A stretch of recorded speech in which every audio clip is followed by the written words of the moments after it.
Bourse. ठीक है, प्रधानमंत्री नरेंद्र मोदी ने अभी हाल ही में 17 दिसंबर वर्ष 2023 को विश्व के सबसे बड़े कॉरपोरेट कार्यालय सूरत डायमंड बोर्स अर्थात एसडीबी का उद्घाटन किया है। ठीक है, क्या है खासियत इसकी? ये विश्व का सबसे बड़ा कॉरपोरेट कार्यालय है। कौन सा? सूरत डायमंड बोर्स। अब आपको मालूम ही होगा कि सूरत तो फेमस है काहे के लिए? डायमंड के, कच्चा डायमंड जो होता है उसकी रीसेलिंग के लिए, और दूसरा है डायमंड के परिष्करण के लिए, उसको तराशने के लिए। ठीक है, और कहना चाहिए सूरत की इकोनॉमी का भी बहुत बड़ा हिस्सा है क्या? सूरत में डायमंड्स। ठीक है, इस कार्यालय परिसर में कच्चे और पॉलिश किए गए हीरे के व्यापार के वैश्विक परिदृश्य के दृष्टिकोण से इसे तैयार किया गया है। मतलब कच्चे हीरे और पॉलिशदार हीरे सबका व्यापार होता है कहां पर? सूरत में। अच्छा, सूरत तो एक बंदरगाह वाला क्षेत्र है। ठीक है, और अपन ने हड़प्पा मोहनजोदाड़ो सभ्यता से मतलब पढ़ते हुए आए हैं। कौन सा बंदरगाह था? लोथल। ठीक है, वही क्षेत्र जो है या उसके आसपास का जो क्षेत्र है आज कहला रहा है क्या? सूरत। ठीक है, और जब तुमने वर्ल्ड हिस्ट्री पढ़ी थी तब साउथ अफ्रीका में हीरे की खदानें पड़ी हैं। ठीक है, वहां से कच्चे हीरे आ जाते और यहाँ पर तराशने का काम होता है, और यहाँ पर तराशने के बाद पूरी दुनिया में इन हीरों का वितरण होता है, व्यापार होता है। ठीक है, तो क्या है इस बिल्डिंग का नाम? सूरत डायमंड बोर्स। कब उद्घाटन हुआ है? 17 दिसंबर 2023। और खासियत क्या है? विश्व का सबसे बड़ा कॉरपोरेट कार्यालय है। ठीक है, इस भवन का निर्माण 3400 करोड़ रुपए की लागत से हुआ है। तो थोड़ा मोड़ा अमाउंट तो है नहीं, 3400 करोड़ की लागत से हुआ है। और 35.54 एकड़ मतलब लगभग 67 लाख वर्ग फुट क्षेत्र में ये फैला हुआ है। कितना है? 67 लाख वर्ग फुट क्षेत्र में ये फैला हुआ है। सूरत डायमंड बोर्स में कुल 9 टॉवरों का निर्माण किया गया है। कितनी बिल्डिंग्स हैं टोटल? 9 टॉवर हैं, और प्रत्येक टॉवर की ऊंचाई 15 मंजिल है। ठीक है, मतलब इस प्रकार की कितनी टॉवर्स हैं? 9। ठीक है, और हर एक टॉवर में कितनी मंजिलें हैं? 15 मंजिलें हैं। ठीक है, 4700 कार्यालय इसमें अवस्थित है। क्या होता था यार, पहले जो व्यापारी होते थे ना, हीरा व्यापारी, ये अपने अपने सेपरेट ऑफिसेस स्थापित किए हुए थे। ठीक है, अब तुम खुद सोचो कि अगर बाहर से कोई हीरों का व्यापार करने के लिए सूरत आ रहा है तो उसे समझना, एक कार्यालय फॉर एन एग्जाम्पल अपन ले लें, सिविल लाइन में है, तो एक बड़े बाजार में है, तो एक गोपालगंज में है, कितना ट्रैवल करना होगा। और विदेशी व्यापारी आ रहे हैं, तो व्यापार तो तभी बढ़ेगा ना जब ये सभी प्रकार के व्यापारी एक ही स्थान पर बैठे हों। ठीक है, और जो उनके ऑफिसेज हों वो वर्ल्ड क्लास हो, इससे व्यापार में तरक्की होगी। इस उद्देश्य से बना है क्या? सूरत डायमंड बोर्स। और टोटल कितने कार्यालय हैं यहाँ पर? 4700 से अधिक कार्यालय हैं। 4700 कार्यालय वाला यह परिसर अंतरराष्ट्रीय हीरे और आभूषण कारोबार के लिए विश्व का सबसे बड़ा और आधुनिक केंद्र होगा। यानी विश्व का सबसे एडवांस ऑफिस भी होगा ये। कौन सा? सूरत डायमंड बोर्स। ठीक है, अब अगर इस छवि को यदि आप देखो तो ये अमेरिका के पेंटागन की छवि है। ये भी एक कॉरपोरेट ऑफिस है। ठीक है, अपन ने पढ़ा भी था इसके विषय में जब अपन ने यूएसए पढ़ा था। यह ऑफिस कॉम्प्लेक्स अमेरिका के पेंटागन, जो कि पेंटागन कितना है? 65 लाख वर्ग फुट का है, उससे भी बड़ा है। ठीक है, मतलब विश्व का सबसे बड़ा कॉरपोरेट कार्यालय है जो अभी सूरत में स्थापित हुआ है। विश्व के लगभग 90% कच्चे हीरे अमेरिका और चीन जैसे देशों में खरीदारों तक पहुंचाने के लिए सूरत में काटे और पॉलिश किए जाते हैं। मतलब इनके खरीदार कहां पर हैं? अमेरिका में बैठे हुए हैं भाई, और चीन में बैठे हुए हैं, लेकिन उनका जो परिष्करण है वो कहां होता है? सूरत में। तो जाहिर सी बात है जो व्यापारी आते होंगे वो कहां के होंगे? सूरत के होंगे और चीन के होंगे। उन्हीं को वर्ल्ड क्लास सुविधाएं उपलब्ध कराने के उद्देश्य से स्थापित हुआ है सूरत डायमंड बोर्स। अभी दिसंबर में ही इसका उद्घाटन हुआ है। क्या है खासियत? विश्व का सबसे बड़ा कॉरपोरेट ऑफिस है, ठीक है। और अमेरिका के पेंटागन को भी इसने पीछे छोड़ दिया है क्षेत्रफल में। कितनी बिल्डिंग्स है? 9 बिल्डिंग्स है, और प्रत्येक बिल्डिंग कितने मंजिला है? 15 मंजिला है। क्लियर हो गए कॉन्सेप्ट अच्छे से? अब अभी हाल ही में आपने देखा होगा संयुक्त राष्ट्र जलवायु परिवर्तन सम्मेलन संपन्न हुआ है, जिसका नाम है COP28, ठीक है। ध्यान से देखो इस छवि को, तो ये संपन्न हुआ है कहाँ? UAE में, ठीक है, यूनाइटेड अरब एमाइरेट्स, ठीक है। यूनाइट, एक्ट एंड डिलीवर, ये इसकी थीम थी। क्या थी इस बार की COP28 की theme? Unite, act and deliver. पर्यावरण से संबंधित है, इस प्रकार से इसका मोनो कुछ इस प्रकार से बना हुआ है, ठीक है। 30 नवंबर से 13 दिसंबर 2023, कब से कब तक चला है भाई? 30 नवंबर से 13 दिसंबर 2023 तक UAE के दुबई में संयुक्त राष्ट्र जलवायु परिवर्तन सम्मेलन के 28वें सत्र अर्थात COP28 का आयोजन किया गया है। कहां? UAE के दुबई में।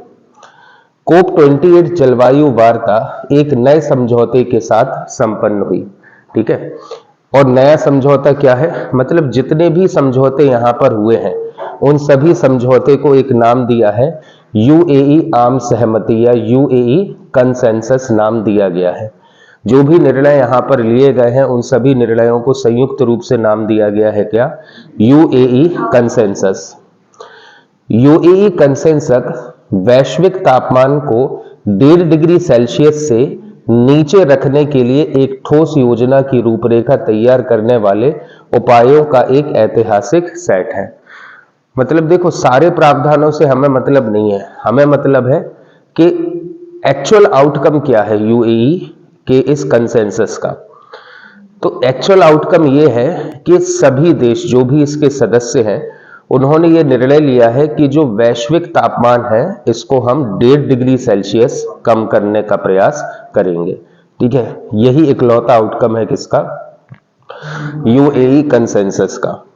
COP28 सम्मेलन का एक प्रमुख परिणाम हानि एवं क्षति कोष है, ठीक है। एक और निर्णय यहां पर लिया गया है जो कि एग्जाम पॉइंट ऑफ व्यू से बहुत आवश्यक है कि यहां पर लॉस एंड डैमेज फंड के संचालन संबंधी समझौते संपन्न हुए हैं, ठीक है। लॉस एंड डैमेज फंड क्या है भाई? देखो, वैश्विक तापमान क्यों बढ़ता है? क्योंकि आप जैविक पदार्थों को जलाते हो, कार्बन डाइऑक्साइड बढ़ती है, ठीक है। और तुमने यही चीजें देखी हैं अभी हाल ही में। ग्रीन हाउस प्रभाव बढ़ेगा, इससे ग्लेशियर्स मेल्ट होंगे और समुद्र का जल स्तर बढ़ेगा। ये दुष्प्रभाव है किसका? वैश्विक तापन का। और यहां निर्णय लिया गया है क्या कि वो मतलब प्रतिवर्ष ऐसा कुछ करेंगे सभी देश के तापमान जो है वो 1.5 डिग्री सेल्सियस कम हो। वैश्विक तापमान जो प्रति वर्ष बढ़ रहा है, ठीक है, वो 1.5 डिग्री सेल्सियस कम हो। अब इसके लिए क्या किया जा सकता है? तो भाई हम कार्बन एमिशन को कम करेंगे, मतलब जो हम जैविक ईंधन जला रहे हैं उसको हम कम से कम जलाएंगे। समझ रहे हो बात के लिए? तो चलो, ये अमेरिका और यूरोप के कुछ विशेष देशों के लिए तो लाभदायक होगा क्योंकि वो अर्थव्यवस्थाएं तो डेवलप्ड है, लेकिन भारत डेवलपिंग है, ठीक है। और अफ्रीका के बहुत से देश अंडर डेवलप्ड हैं, जहां पर रिसोर्सेस तो बहुत है लेकिन वो अपने रिसोर्सेस का प्रॉपर यूटिलाइजेशन अभी तक नहीं कर पाए हैं। तो ऐसे देशों के लिए तो ये लोग तो लॉस में चले जाएंगे ना अगर कार्बन एमिशन नहीं करेंगे। ऑल्टरनेटिव सोर्स ऑफ एनर्जी जो है वो काफी कॉस्टली है। तो ये जो लॉस एंड एनर्जी फंड है, यहां पर क्या होगा कि जो विकसित देश है, ठीक है, वो विकासशील और अल्प विकसित देशों को फंड देंगे कि वो ऑल्टरनेट सोर्स ऑफ एनर्जी पर निर्भर हो जाए। क्योंकि जब तक सभी देश मिलकर प्रयास नहीं करेंगे तब तक किसी एक देश के करने से वैश्विक तापमान 1.5 डिग्री सेल्सियस कम नहीं होगा। सभी देशों को साथ में प्रयास करना चाहिए। तो आप ये देखना कि जो विकसित अर्थव्यवस्था है वो तो आसानी से प्रयास कर लेगी, लेकिन जो अविकसित और विकासशील अर्थव्यवस्था है वो कैसे प्रयास करेंगी? समझ रहे हो? इसीलिए यहां पर क्या बनाया गया है? हानि एवं क्षति कोष, क्योंकि जितनी भी हानि होगी किसे, अविकसित और विकासशील देशों को, उसकी क्षतिपूर्ति करेगी कौन, विकसित देश। ठीक है, इसलिए यहां पर विकसित देश पैसा देंगे किसे, अविकसित देशों के लिए कि तुम लोग ऑल्टरनेट एनर्जी सोर्स पर निर्भर हो जाओ। क्लियर है? तो क्या याद किया भैया कि संयुक्त राष्ट्र जलवायु परिवर्तन सम्मेलन COP28 की वार्ता कहां हुई है, UAE के दुबई में। क्लियर है? इसका जो रिपोर्ट तैयार हुई है वो किस नाम से जानी गई है, UAE कंसेंसस के नाम से जानी गई है। रिपोर्ट का मुख्य मुद्दा क्या है कि भैया वैश्विक तापन को हम 1.5 डिग्री सेल्सियस कम करेंगे। नेक्स्ट आउटकम क्या है कि हानि एवं क्षति कोष का यहां पर निर्माण किया जाएगा। समझ गए सारे पॉइंट्स? SDB क्लियर है? सूरत डायमंड बोर्स क्या है, विश्व का सबसे बड़ा कॉरपोरेट ऑफिस बन गया है, जहां पर कच्चे हीरों को पॉलिश किया जाता है व उनका तराशा जाता है। ठीक है, और फिर उनको बेचा जाएगा अमेरिका और चीन जैसे देशों में। ठीक है, साथ ही साथ और क्या पढ़ा अपन ने, ये क्षेत्रफल में दुनिया का सबसे बड़ा कॉरपोरेट ऑफिस भी बन गया है। क्लियर? आगे चले। एपिक 2023 एपिक आर्थिक नेताओं की बैठक। ठीक है, अब ये एपिक क्या है भाई, तो इसको याद रखना, एशिया पैसिफिक इकोनॉमिक कॉरपोरेशन। क्या है epic? Asia Pacific Economic corporation. 16-17 नवंबर वर्ष 2023 को कैलिफोर्निया, सैन फ्रांसिस्को, कहां आता है ये, USA में। ठीक है, सैन फ्रांसिस्को कैलिफोर्निया में सभी के लिए एक लचीला और टिकाऊ भविष्य बनाना। मतलब भाई एशिया के वे सभी देश जो पैसिफिक ओशियन के तट पर अवस्थित है, और अमेरिका, ठीक है, या कहना चाहिए उत्तरी अमेरिका और दक्षिण अमेरिका के वे देश जो प्रशांत महासागर के तट पर अवस्थित है, उनका संगठन है ये APEC, Asia Pacific Economic Corporation. आ रही है बात समझ में? क्या है एपिक? एशिया के और प्रशांत महासागर के सभी देश, लगभग सभी देश इस आर्थिक मंच में एकजुट हुए हैं। ठीक है, इस क्योंकि प्रशांत महासागर के तट पर अवस्थित हैं, लेकिन बहुतायत देश कहां के हैं, एशिया के, इसलिए संगठन को नाम दिया गया है एपिक। ऐसे ही एक संगठन और है ओपेक, वो ऑयल प्रोड्यूसिंग स्टेट्स होती हैं, खाड़ी देश उसमें आ जाते हैं, लेकिन ये क्या है, एपिक। एपिक में कौन से देश आएंगे, जो प्रशांत महासागर के तटों पर अवस्थित है, एशिया के और अमेरिका के। ठीक है, तो ये कहना चाहिए 2023 में ये जो आयोजन है कहां हुआ था, सैन फ्रांसिस्को। ठीक है, USA के कैलिफोर्निया प्रांत में सैन फ्रांसिस्को। सभी के लिए एक लचीला और टिकाऊ भविष्य बनाना। ठीक है, ये थीम थी किसकी, इस आयोजन की, सभी के लिए एक लचीला व टिकाऊ भविष्य बनाना नामक थीम के साथ 2023 एपिक आर्थिक नेताओं की बैठक आयोजित की गई। इस बैठक की अध्यक्षता राष्ट्रपति जो बाइडेन ने की। ऑब्वियसली USA के राष्ट्रपति कौन है, जो बाइडेन, उन्होंने इसकी अध्यक्षता की थी, और USA भी इसका सदस्य है। बैठक में चीन, जापान, दक्षिण Korea, Chile, Peru, Indonesia, Malaysia, Vietnam और हांगकांग, यह भी बताया था एशिया के ऐसे देश जो प्रशांत महासागर से अपनी सीमा को स्पर्श कराते हैं, वो इसके सदस्य हैं, कि नेताओं ने इसमें हिस्सा लिया था।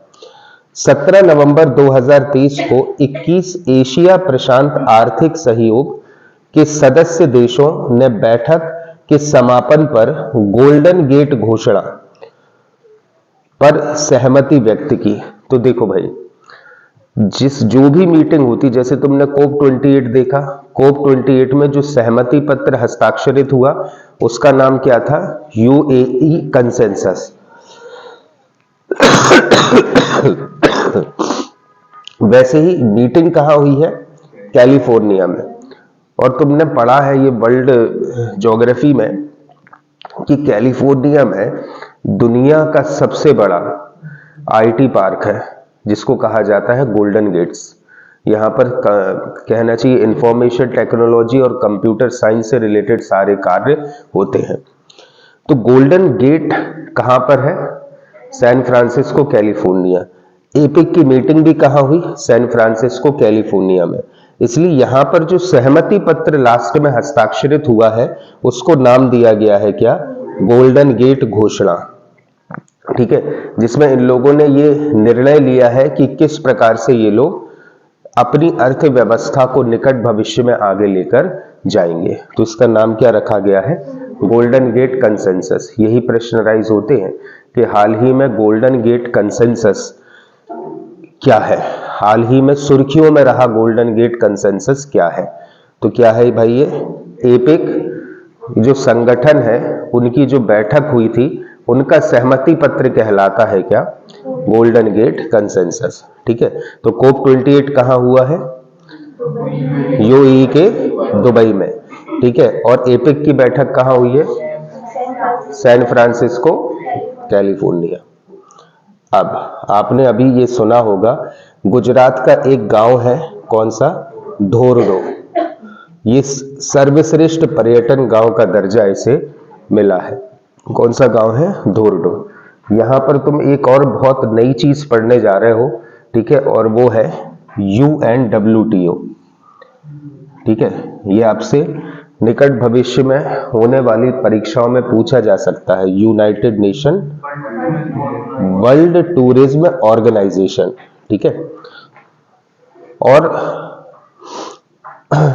वैश्विक स्तर पर सबसे अच्छा पर्यटन गांव का दर्जा इस संगठन ने किसे दिया है? गुजरात के धोरडो गांव के लिए। ठीक है, तो 19 अक्टूबर वर्ष 2023, कब की बात है? 19 अक्टूबर वर्ष 2023 को संयुक्त राष्ट्र विश्व पर्यटन संगठन अर्थात United Nation World Tourism Organization द्वारा जारी सर्वश्रेष्ठ पर्यटन गांव 2023 अर्थात बेस्ट टूरिज्म विलेज 2023 नामक सूची में गुजरात के कच्छ जिले में स्थित धोरडो गांव को सर्वश्रेष्ठ पर्यटन गांव के रूप में चयनित किया गया है। ठीक है, तो याद रखना कहां आता है ये गांव? गुजरात के कच्छ जिले में। कौन सा गांव है? धोरडो। और किसने इसे सर्वश्रेष्ठ गांव का दर्जा दिया है? United Nation World Tourism Organization ने। उल्लेखनीय है कि इन नए 54 गांव के अतिरिक्त अन्य 20 गांव को भी इस सूची में अपग्रेड प्रोग्राम के तहत शामिल किया गया था। मतलब शुरुआत में इन्होंने 54 गांव चुने, उसके बाद 20 और गांव इसमें शामिल कर दिए, जिसमें मध्य प्रदेश का एक माडला गांव भी शामिल था। कौन सा गांव है ये? माडला। ठीक है, मतलब भारत से चुने गए थे 2 गांव, एक हो गया है धोरडो और एक हो गया मध्य प्रदेश का माडला। 16 से 20 अक्टूबर वर्ष 2023 को मध्य उज्बेकिस्तान के ऐतिहासिक शहर समरकंद में संयुक्त राष्ट्र विश्व पर्यटन संगठन द्वारा सर्वश्रेष्ठ पर्यटन गांव 2023 पुरस्कार समारोह का आयोजन किया गया। ठीक है, ये भी एक क्वेश्चन बन गया तुम्हारा कि भैया ये United Nation World Tourism Organization ने धोरडो गांव को बना तो दिया है, लेकिन वो कौन सा सम्मेलन था जिस सम्मेलन में इसकी घोषणा की गई और कहां हुआ था? तो भैया उज्बेकिस्तान जो देश है रशिया के नीचे, वहां पर एक ऐतिहासिक नगर है, कौन सा? समरकंद, जो किसकी रियासत थी? बाबर की। बाबर के पूर्वजों का क्षेत्र था कौन सा? समरकंद। ठीक है, समरकंद में एक सम्मेलन हुआ था और इस सम्मेलन में यह निर्णय लिया गया था कि गुजरात का जो धोरडो गांव है वही विश्व का सबसे अच्छा पर्यटन गांव का दर्जा प्राप्त होगा। सर्वश्रेष्ठ पर्यटन गांव का यह प्रतिष्ठित पुरस्कार उन गांवों को दिया जाता है जो ग्रामीण विकास, मूल भूदृश्य की रखरखाव, सांस्कृतिक विरासत और विविधता, स्थानीय मूल्यों और खाद्य परंपराओं के मामले में असाधारण कार्य करते हैं। ठीक है, मतलब सीधी सी बात है, साफ सफाई रखेंगे, ठीक है, और अपनी जो एक्चुअल संस्कृति है उस संस्कृति के परिरक्षण के लिए गांव का हर एक व्यक्ति जो है कार्य करेगा, ठीक है, और मूलभूत आवश्यकताओं की पूर्ति उस गांव में प्रॉपर तरीके से होती रहेगी। ये कुछ मापदंड हैं जिनके आधार पर किसी गांव को UNWTO दर्जा देता है काय का, वैश्विक स्तर के पर्यटन क्षेत्र का। अब थोड़ा अपन देख लेते हैं कि UNWTO है क्या, United Nation World Tourism Organization. तो भैया संयुक्त राष्ट्र विश्व पर्यटन संगठन संयुक्त राष्ट्र की एक विशेष एजेंसी है जो जिम्मेदार, टिकाऊ और सार्वभौमिक रूप से सुलभ पर्यटन को बढ़ावा देती है। इसका मुख्यालय स्पेन के मैड्रिड में है, ये चीज याद रखना, क्योंकि अभी ये सुर्खियों में रहा है United Nation World Tourism Organization. इसका मुख्यालय कहीं जिनेवा विनेवा में नहीं है, कहाँ है, स्पेन के मैड्रिड में इसका मुख्यालय अवस्थित है, ठीक है। तो याद हुआ, गुजरात का धोरडो गांव, United Nation World Tourism Organization ने इसे वैश्विक स्तर का सर्वश्रेष्ठ पर्यटन गांव का दर्जा दिया है। कहां पर आता है, गुजरात के कच्छ जिले में ये गांव अवस्थित है। दूसरी आवश्यक चीज है कि UNWTO का ये जो समझौता है ये कहां हस्ताक्षरित हुआ था, मतलब हस्ताक्षरित होने का तात्पर्य कहां पर आयोजित हुआ था। उज्बेकिस्तान का शहर है कौन सा, समरकंद, वहां पर, ठीक है। और धोरडो के अतिरिक्त एक और कौन सा गांव चुना गया था, मध्य प्रदेश का माडला गांव। अब अनुच्छेद 370, माडला सब बताते हैं अभी, अनुच्छेद 370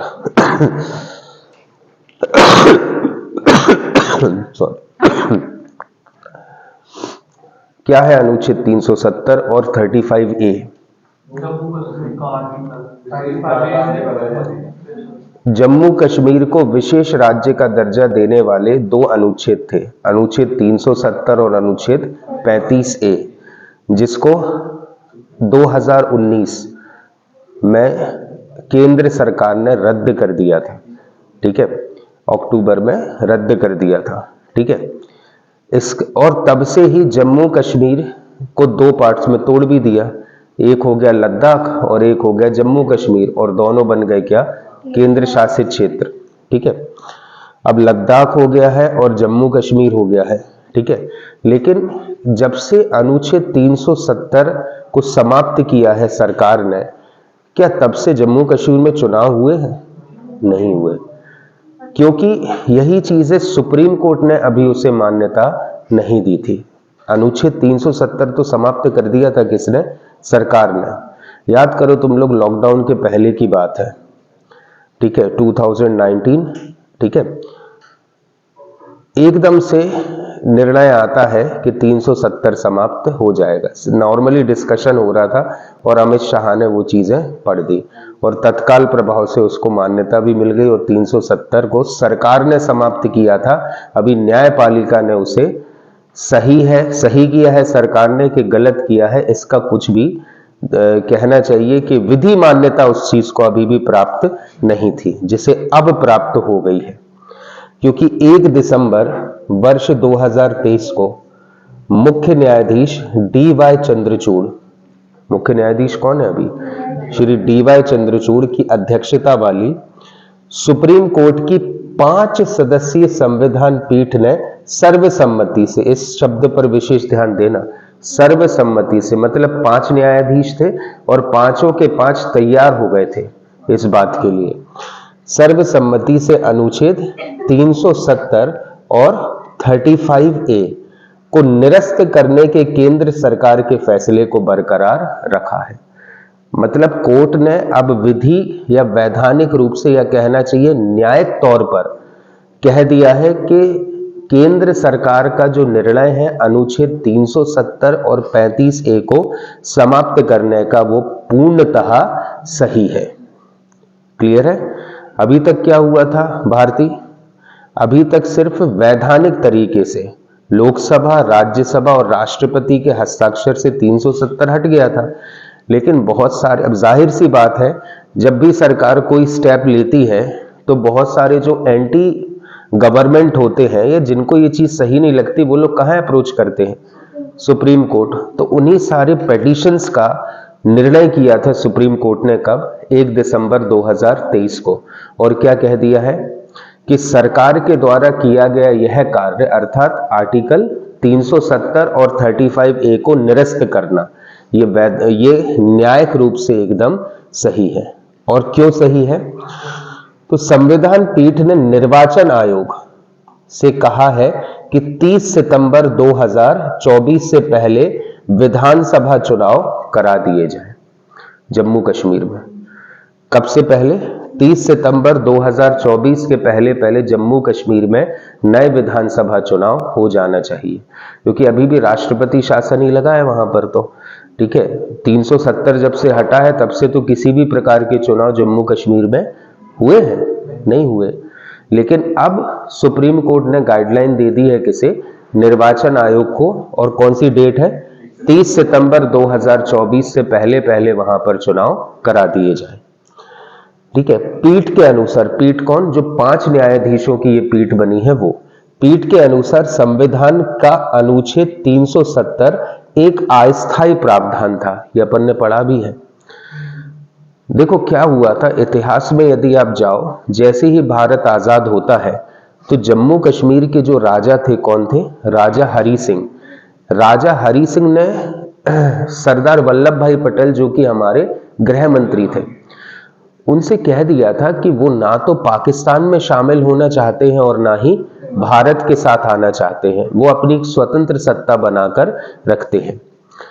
तो जैसे ही देश आजाद होता है वैसे ही पाकिस्तानी कबाली, ठीक है, जो कि कहना चाहिए कि खाना बदोश लोग थे। खाना बदोश कैसे?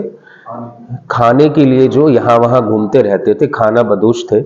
इनको पाकिस्तान सरकार पैसा देती, और वो किसका पैसा था? हमारा ही पैसा था, जो हमने दिया था पाकिस्तान को कि भाई उनका देश संभल जाए। वही पैसा दिया गया किसे? कबाली लोगों के लिए, कि तुम आक्रमण कर दो कहां पर? जम्मू कश्मीर वाले क्षेत्रों में। अब राजा हरि सिंह के पास तो कहना चाहिए कि ना तो पुलिस थी और ना ही मिलिट्री अलायंस था कुछ भी, ठीक है, मरता क्या ना करता। और सरदार वल्लभ भाई पटेल के पास आते हैं राजा हरि सिंह और कहते हैं भाई हमारी रक्षा करो, पाकिस्तानियों ने आक्रमण कर दिया। उसी समय संविधान भी बन रहा था। तो सरदार वल्लभ भाई पटेल की शर्त थी ये, और शर्त क्या थी कि हम भाई जम्मू कश्मीर तो अभिन्न हिस्सा है भारत का, हम तो सुरक्षा करेंगे ही करेंगे, लेकिन आप है ना, हम हमारे देश में शामिल हो जाओ। ठीक है, हम कुछ ऐसा प्रावधान करते हैं कि आपका स्वतंत्र अस्तित्व भी बना रहे, ठीक है, और आपका देश भी सुरक्षित रह रहा है। ठीक है, नेहरू जी का बहुत बड़ा योगदान था। अब देखो मजबूर थे कौन? हरि सिंह।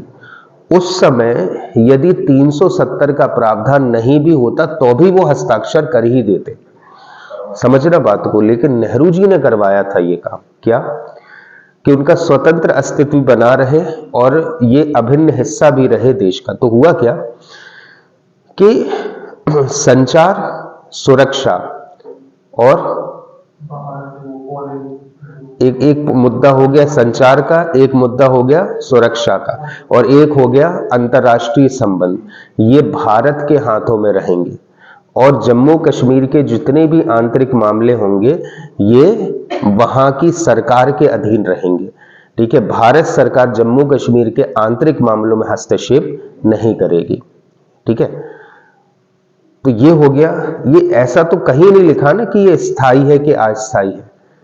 ठीक है, ये तो नीड ऑफ द आवर थी, तो उस समय 370 बन गया।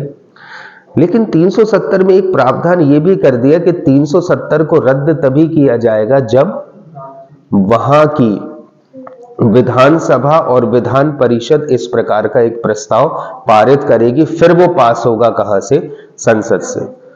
लेकिन वहां पर एक छोटा सा क्लॉज था, आई थिंक 370(3) में, कि ये प्रावधान स्थायी नहीं है। बस सरकार ने उसी प्रावधान को पकड़ लिया। वहां क्या लिखा था? ये प्रावधान जो है वो स्थायी नहीं है, और उसको क्योंकि जब स्थायी नहीं है तो हम कभी भी रद्द भी कर सकते हैं। ठीक है, और उसी को पकड़कर सरकार ने 370 रद्द कर दिया। तो सरकार के द्वारा किया गया ये काम वैधानिक रूप से सही है कि गलत है, इसके लिए बहुत सारे लोगों ने पिटीशंस दायर कर दी, कहां? सुप्रीम कोर्ट पे, जिसका निर्णय सुप्रीम कोर्ट ने दिया है 1 दिसंबर वर्ष 2023 को। और निर्णय क्या है कि सरकार के द्वारा किया गया यह काम पूर्णतः सही है, न्यायिक रूप से भी और संवैधानिक रूप से भी। ठीक है। तथा पूर्ववर्ती जम्मू कश्मीर राज्य के पास कोई आंतरिक संप्रभुता नहीं थी। आंतरिक संप्रभुता नहीं थी, यह भी कह दिया है किसने? सुप्रीम कोर्ट ने। क्योंकि उसमें अपन ने पढ़ा था, प्रावधान क्या था, जब तक वहां का विधानसभा और विधान परिषद पारित नहीं करे तब तक आप 370 हटा नहीं सकते। तो कोर्ट ने बोल दिया है कि स्टेट के पास कोई आंतरिक संप्रभुता नहीं थी। ठीक है। अब कोई भी इसको चैलेंज नहीं कर सकता। ठीक है। अब चुनाव भी होंगे कहां? जम्मू कश्मीर में। पूरा का पूरा संविधान भी लागू हो जाएगा कहां? जम्मू कश्मीर में। अनुच्छेद 370 एक असममित संघवाद की विशेषता थी। असममित संघवाद का मतलब होता है जैसे भारत राज्यों का एक संघ है, बहुत सारे राज्य मिलकर उन्होंने देश को बनाया है, लेकिन जम्मू कश्मीर तो पूरे तरीके से संघ में शामिल भी नहीं था।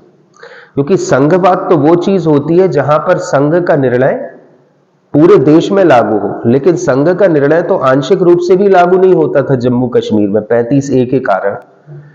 सरकार की कोई भी योजना है, सरकार का कोई भी कानून है, केंद्र ने जो बनाया वो पूरे देश में लागू होगा, लेकिन जम्मू कश्मीर में तभी लागू होगा जब वहां की विधानसभा उसे पास कर देगी। ठीक है। तो इस चीज को बोला जाता है क्या? असममित संघवाद। क्योंकि हमारा देश क्या है? It's a union of states, राज्यों का संघ है, लेकिन जम्मू कश्मीर तो पूर्णतः आता भी नहीं था और भारत का हिस्सा भी था। पूर्णतः आ भी नहीं रहे हो संघ में और भारत के हिस्से भी हो, तो ये परिस्थिति कहलाती है भाई असममित संघवाद की विशेषता थी, ना कि संप्रभुता की। साथ ही यह संविधान की स्थायी विशेषता भी नहीं थी, क्योंकि अभी जस्ट बताया आपको ये कोई स्थायी प्रावधान नहीं था। नीड ऑफ द आवर थी, समय की पुकार थी कि उस समय पाकिस्तानियों ने आक्रमण कर दिया था और राजा हरि सिंह को सुरक्षा देना थी, इसीलिए अस्थायी रूप से 370 का जो प्रावधान है वो कर दिया गया था। ठीक है। कहीं पर भी पूर्ण रूप से इसकी सुरक्षा मतलब ऐसा कोई प्रावधान नहीं था।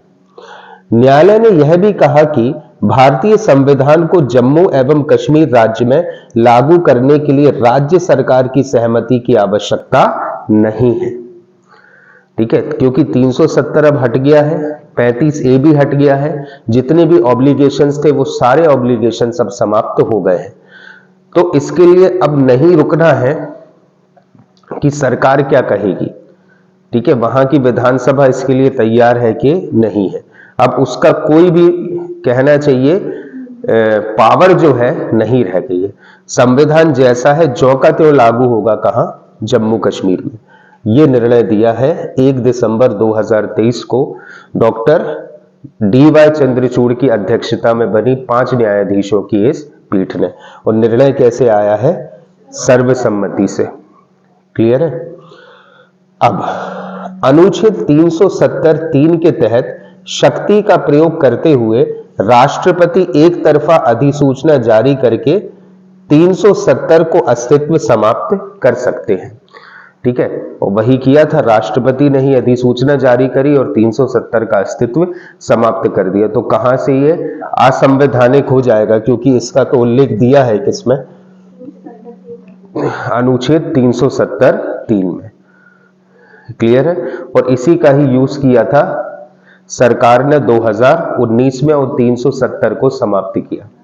हाँ। अब सुप्रीम कोर्ट का राष्ट्रीय न्यायिक डेटा ग्रिड के साथ एकीकरण। अब यहां पर तुमको समझना है कि राष्ट्रीय न्यायिक डेटा ग्रिड है क्या एक्चुअल में। तो बहुत ध्यान से समझना हमारी बात को।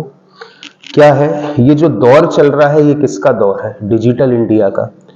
और डिजिटल इंडिया का तात्पर्य ही है अधिक से अधिक पारदर्शिता। ठीक है। सरकारी कार्यों में ज्यादा से ज्यादा पारदर्शिता हो, यही उद्देश्य है किसका? डिजिटल इंडिया का। क्या होता है कि हमारे यहां लोकतंत्र है और लोकतंत्र में सर्वोपरि कौन होती है? भारत की जनता। ठीक है। और जनता सर्वोपरि है, तो सरकार के सारे क्रियाकलाप पता होने चाहिए जनता को कि नहीं होने चाहिए। इसीलिए अब सुप्रीम कोर्ट में जो भी केसेस रजिस्टर होंगे, कब कौन सा केस रजिस्टर हुआ, उस पर कौन सा निर्णय दिया गया और कब उस केस को समाप्त किया गया है, वो सारी इंफॉर्मेशन लाइव आपको मिलेगी कहां? न्यायिक डेटा ग्रिड में। न्यायिक डेटा ग्रिड सरकार की एक पहल है। एक्चुअली सरकार चाहती है कि सुप्रीम कोर्ट सरकार के अधीन रहे, क्योंकि आप देखो ना, कोई भी केस है खिंच रहा है तो खिंचता चला जा रहा है, ठीक है। सही टाइम पर देखो, हमारे यहां कहा जाता है justice delayed is justice denied. सही टाइम पर यदि निर्णय नहीं होगा तो कहना चाहिए बहुत सारे लोग अपनी स्थिति खो बैठेंगे। आप देखो एमपीपीएससी का सही टाइम पर निर्णय नहीं हुआ, हजारों नहीं लाखों बच्चों ने पढ़ाई छोड़ दी। हालांकि अब वापस आ रहे हैं बच्चे, लेकिन जस्टिस डिले हुई है कि नहीं हुई है, ठीक है। निर्णय लेने को तो तुरंत भी लिया जा सकता था, क्यों इतने सारे बच्चों का भविष्य अधर में लटकाया था, ठीक है। वही चीज, ये तो तुम इस फील्ड से गुजर रहे हो, इसलिए हम एमपीपीएससी का एग्जाम्पल दे रहे हैं। बहुत ही वर्स्ट सिचुएशंस वाले केस भी होते हैं। अब निर्भया केस ही देख लो यार, 2012 का केस था, ठीक है। निर्णय कब आ रहा है? 18-19 में निर्णय आ रहा है और फांसी जो है उसके बाद हो रही है। लेकिन आपने उन मुजरिमों को बिठालकर खिलाया कि नहीं खिलाया, ठीक है। तो एक तरीके से क्या होगा कि जब ये आंकड़े देखेंगे ना भारत के लोग कि यार देखो ये केस अभी रजिस्टर हुआ, अभी तक चल रहा है, ठीक है। और फिर कोर्ट छुट्टियां भी बना लेता है बीच में, कोर्ट की छुट्टियां लग जाती बीच में कि नहीं, ठीक है। तो ऐसा आवश्यकता है क्या छुट्टियों की? छुट्टी तो यार उस समय मनाई जाती थी जब अंग्रेज न्याय किया करते थे, और गर्मियों की छुट्टियां उनको चाहिए होती थी क्योंकि वो ठंडे क्षेत्र के लोग थे, भारत की गर्मी सहन नहीं कर पाते थे। लेकिन वो विधि आज तक चली आ रही है। आज तो एसी का जमाना और न्याय कौन कर रहे हैं? हम जैसे सबके सब करिया लोग। बताओ, हम तो कितनी भी गर्मी सहन कर लेंगे, नहीं कर लेंगे? बताओ। अच्छा, इसलिए सरकार चाहती है कि कहीं ना कहीं सुप्रीम कोर्ट जो है वो कहना चाहिए कि सरकार या जनता के कांटेक्ट में भी रहे, जिससे कि सरकार को पता चले कब कौन सा केस दर्ज हुआ है और कितना समय लग रहा है उसके न्यायिक निर्णयन में, कौन कौन सी पेटिशंस आई हैं। तो ये सारा डेटा सुप्रीम कोर्ट का अब होगा क्या? सार्वजनिक। समझ रहे हो? और डेटा सार्वजनिक हो गया मतलब क्या? जनता का जो ध्यान है वो भी जाएगा किसकी ओर? सुप्रीम, आम जनता का, ठीक है।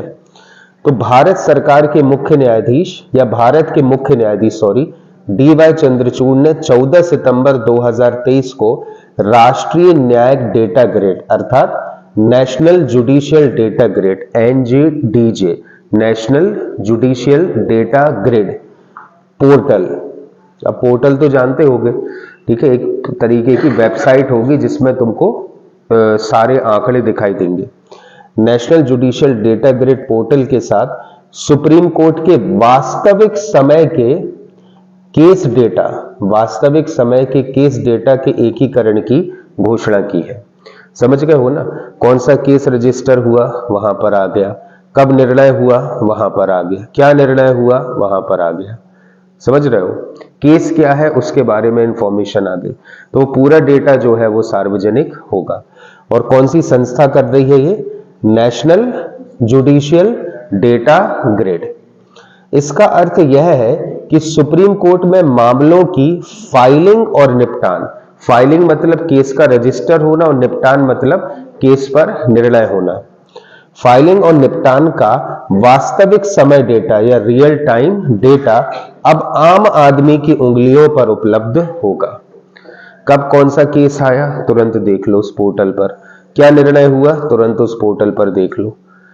क्योंकि हमारे यहाँ न्यायपालिका का तो एकीकरण है ना, उसी प्रवृत्ति का केस जिसका निर्णय सुप्रीम कोर्ट ऑलरेडी कर चुका है, उसी प्रवृत्ति का केस यदि निचली अदालतों पर आएगा तो निचली अदालतें भी तो वही निर्णय देंगी, उनके अलावा तो निर्णय नहीं हो सकता ना। क्योंकि सब कुछ चल तो किसके दम पर रहा है, सुप्रीम कोर्ट की। इसलिए सुप्रीम कोर्ट के ये जो डिसीजंस है वो कैसे होने चाहिए, सार्वजनिक। ठीक है। प्रधान न्यायाधीश ने न्यायालय की ओपन डेटा पॉलिसी के तहत एनजेडीजी पोर्टल पर सुप्रीम कोर्ट के डेटा को शामिल करने, न्यायिक क्षेत्र में पारदर्शिता और जवाबदेहिता लाने के लिए यह महत्वपूर्ण कदम उठाया है।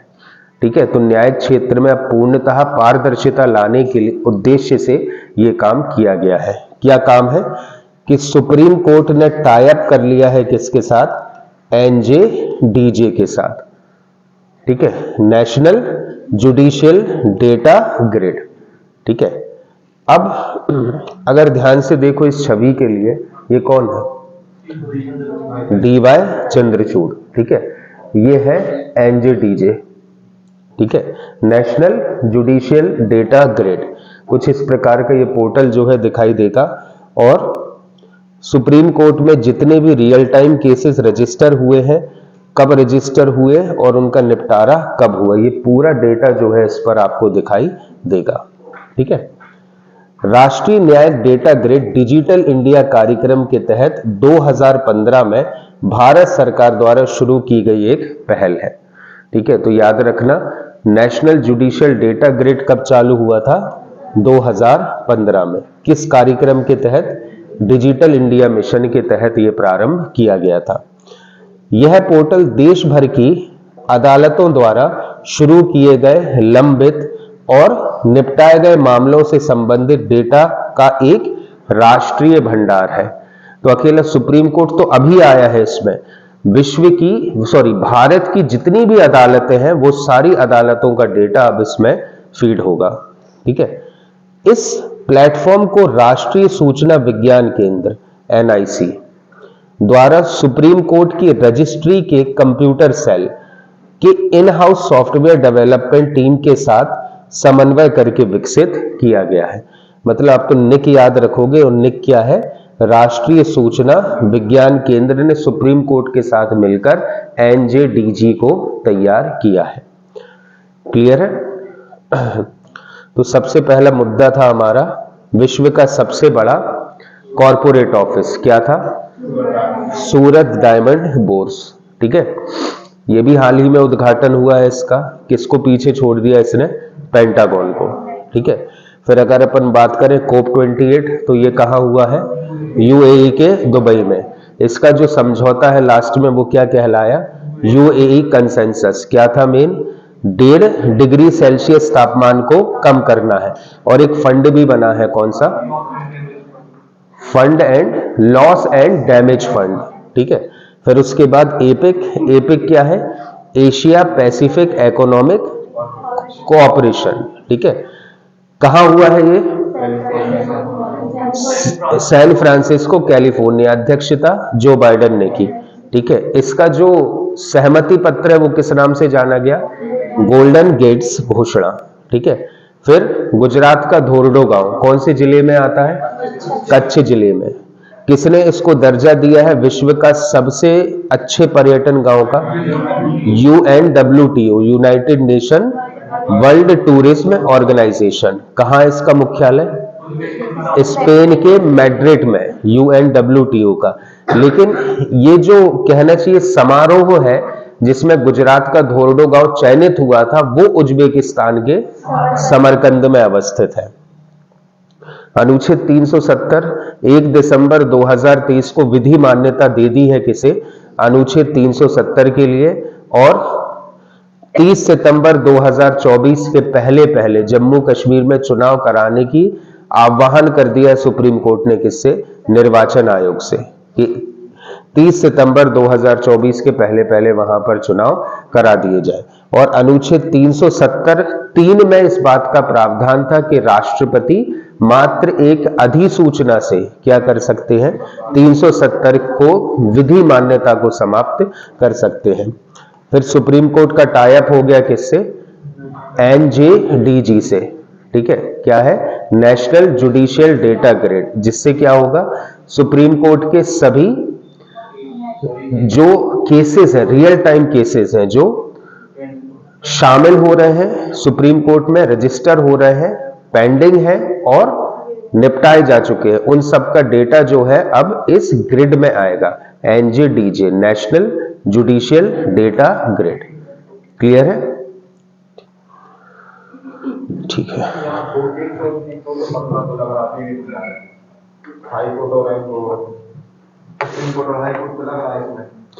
सारी अदालत है, छोटी वाली भी।